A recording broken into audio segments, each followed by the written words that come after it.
When I was recently contacted and asked if I wanted to review the latest offering from Barra, I was expecting a delivery from Toolstation.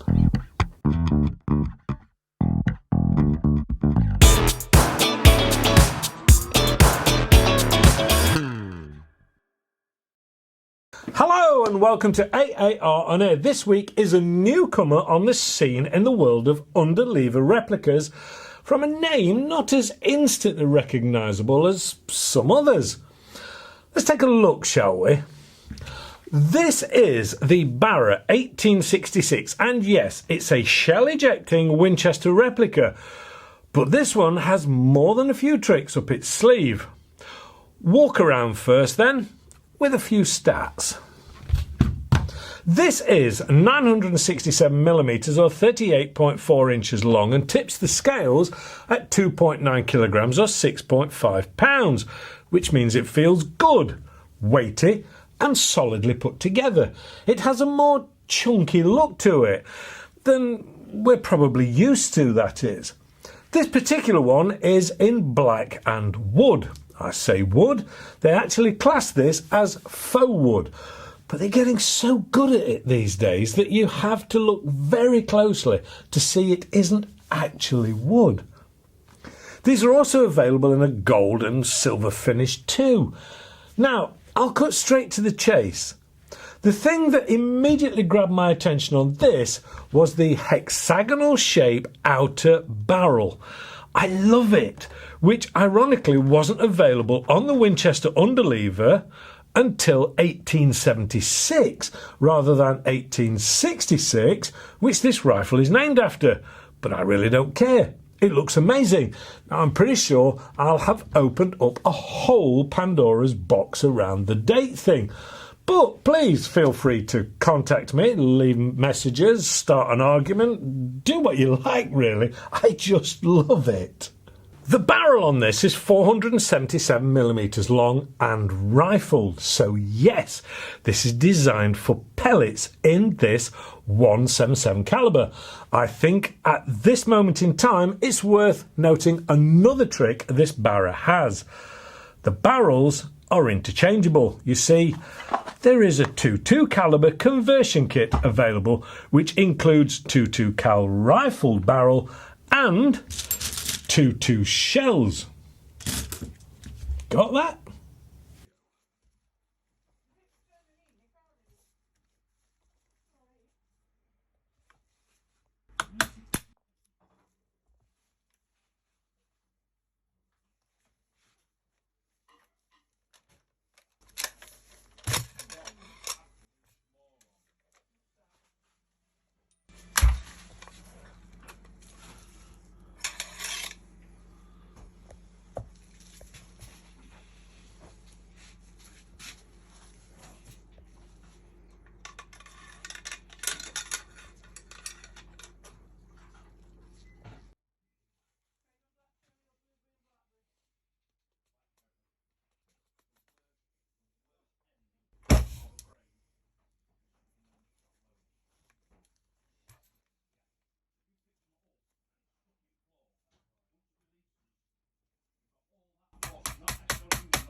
Just how good is that? This comes with fixed front sight, which can be mated up with the three-way flip-up rear. Not content with that, there is an ultra-short Weaver Picatinny rail included in the box for you to fit a red dot or the like. Personally, I'd remove this and stick with the more traditional look and use the open sights rather than mixing the modern with the original. Moving back, we come to the shell ejecting port on top, which will spray the supplied shells all over the place, accompanied with a face full of satisfactory grinning in the process. This will take 10 plus 1 shells, and these are loaded into the side of the main block, again with that satisfactory feel. This has a safety to the rear, which is a push up and forward for safe and will show a white dot. With the safety applied, this will lock the trigger and prevent you from using the underlever as well. Nice touch. Pull this back with your thumb and you'll reveal the red indicator and you're live and ready to start.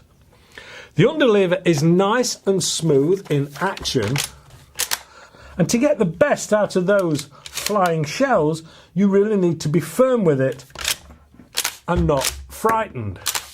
The trigger is two-stage and it's not overly heavy, but you will need to get used to it. It does have that feel on that second bite, so you're okay. And for something of this fun replica type, yeah, I think it's pretty good and it's got a nice feel. The rear stock is also high quality faux wood and it holds the 2 lots of 12 gram CO2s needed to power this fun gun. To access these, simply press the black button on the base of the butt and this will allow the metal 1866 marked rear to open up. Inside you will find a hex key, and with that you can unscrew the retaining CO2 screw apparatus, or whatever you want to call it, and in there you will find 2 CO2s. So replace those. Very simple. The first one goes forward, followed by the second one, which goes back to back, because it pierces at both sides. Now you can return that with 2 full CO2s, which is what I've just done, 12 gram ones. Ideally you want to be using decent quality ones because they'll also have either a cleaning agent or certainly some silicone oil in them. That's it. To help keep the whole thing nice and fresh, lubricated, etc. Now you can return the hex key into the back, lock that too. It's a really nice idea. It's a nice way of doing it. It's neat. I like that. Now the figures are this should be good for 60 usable shots, maybe a few more dependent on conditions and of course temperatures, which is always the case with CO2 guns. You can, of course, simply fit the 1 CO2, as we've said, and 1 empty. It'll still give the same power, but obviously fewer shots. They claim around 6 joules for this 1866, so to my mind it's time to get this over the chronograph and see if that's anything like right. And using the ASG supplied Diablo flatheads, which tipped the scales at 7.25 grains, it saw 482 feet per second, which is 3.74 foot-pounds, or 5.07 joules. Then I tried some fairly standard 8.44 grains, and it saw 432 feet per second, which is 3.5 foot-pounds, or 4.74 joules. Either of these will give you more than enough power for this replica's intended purpose, which is plinking and back garden fun. It isn't intended for pest control and shouldn't be used for it either. If you haven't used a shell ejecting pistol or rifle before, it is a very simple process. Loading these shells up is the easiest thing there is, and it's really quite therapeutic as well.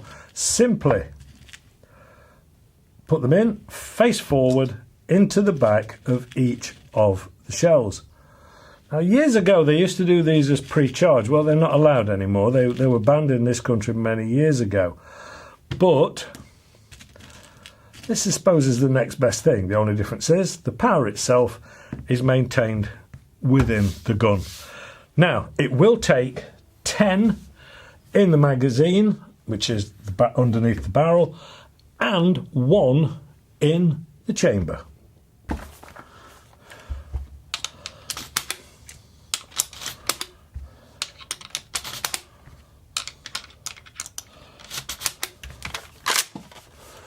It's not.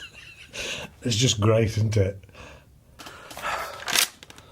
For maximum fun, you are going to want some spare shells and probably a belt and a holster to keep them in. And it won't be long before you've got yourself a hat and some boots as well. Well, anyway, let's have some fun with this and sort out those Injun tin cans that have been plaguing the prairie.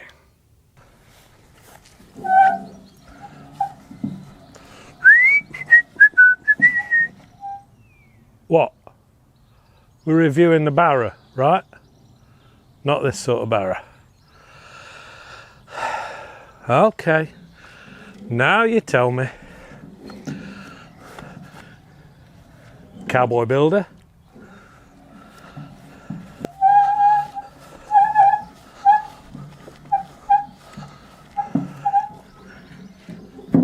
This Barra.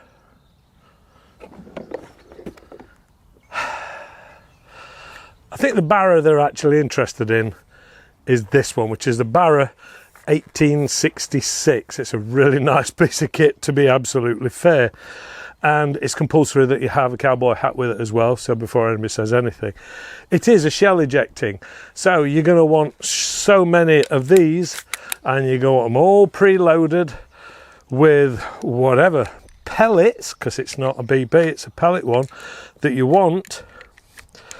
The minute I can actually do it, it's always difficult when you're doing it with a handful and on camera. It's the nut behind the butt, user error. Yeah, best to not get rubbish in. Now apparently what you can do with this, I don't know, I'm about to put it to the test.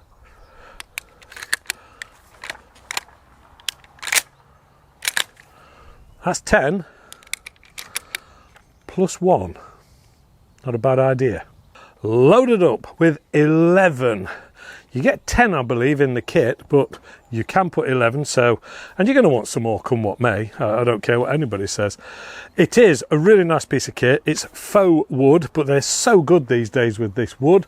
I also think that the door on this is really well constructed. The whole thing is a really nice piece of kit. So, we talked about it already anyway, time to have some fun. And it's a Plinker toy. It is not a true target rifle, and certainly don't be using it for pest control.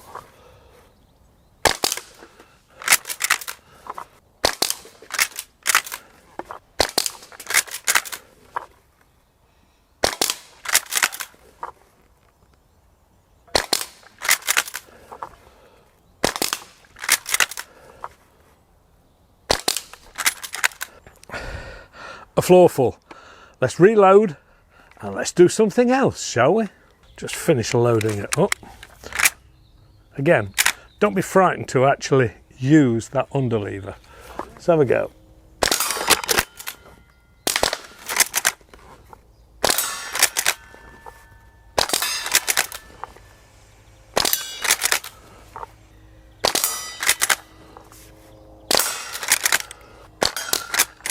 Get a right tune going off with that. Absolutely amazing. I love it. So, what do I think about the Barra 1866? I just think it's great. I love these things. They're great fun. They're not to be taken too seriously. You never should take these things too seriously. It's absolutely weighty. It feels like you've got something in your hands that you really want. They're first class. It really is first class. I think this is Barra's first attempt into this sort of thing, and I think they've done a really, really good job. Yeah, excellent quality, really good, and you get loads and loads of shots from it as well. Terrific, and you can get 10 plus 1. Really love it. The only thing I'm not too keen on is the Weaver Picatinny rail on the top. As short as it is, yes, it would improve because I'm struggling with open sights anyway, but I just want it a bit more authentic. So personally, I'd take that off, and then I think you're super. And don't forget, you can interchange the barrels. You can put a 2.2 on this if you prefer 2.2s. If you've got big sausage fingers and you struggle with the 177s, I get it. Don't worry, I get it. Overall, I do like it. I think it's superb. I think they've done a really, really good job, and it's a really, really nice day for it. So back to the studio for you guys. Me, I think I'm going to have some more tin cans on this one. How much fun is that? You may need a metal detector though to find all those shells if your grass is anything like as long as the paddock is at the moment. This is a pretty useful extra.